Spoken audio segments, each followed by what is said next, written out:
আসসালামু আলাইকুম দর্শকরা, আশা করি সবাই অনেক ভালো আছেন।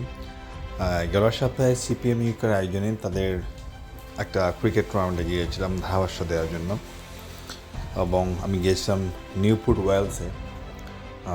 আমি যখন নিউপুট থেকে আসি তখন যাওয়ার সময় অন্যদিকে গিয়েছিলাম, এবং আসার দিকে আমরা এই পথটাই বেছে নিয়েছিলাম নিউপুট থেকে আসার জন্য। অত্যন্ত চমৎকার একটি ব্রিজ আসলে চোখের সামনে পড়ল। দীর্ঘতম এই ব্রিজটি আসলে নয়ন জোড়ানো, দেখার মতো, উপভোগ করার মতো, এবং এখানে কিছু সময় অবস্থান নিয়ে দেখার মতো হচ্ছে এই ব্রিজটি। যদিও এখানে নামার কোনো সুযোগ নেই।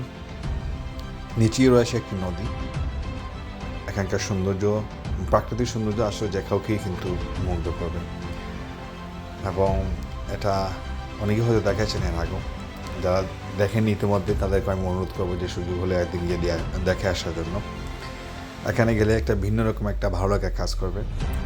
এটা দেখার পর কিন্তু অনেক স্বপ্ন জাগে, যদি আমাদের দেশে এরকম কিছু একটা তৈরি হতো। সম্ভব, যদি সব কিছু ঠিকঠাক মতো চলে কিংবা ভালো নেতৃত্ব থাকে, তাহলে এরকম ব্রিজ আমাদের দেশে অবশ্যই নির্মাণ করা সম্ভব। ভিডিওটি কেমন লাগলো আশা করি অবশ্যই আপনারা জানাবেন, এবং একটু পরে কিন্তু আপনারা ব্রিজের নিচের অংশটা দেখতে পাবেন। এটি হচ্ছে নদী। আসলে খুবই ভালো লাগার মতো একটা দৃশ্য।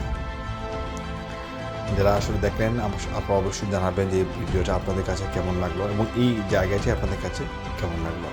সবাই ভালো থাকবেন, সুস্থ এবং নিরাপদ থাকবেন। আল্লাহ হাফেজ।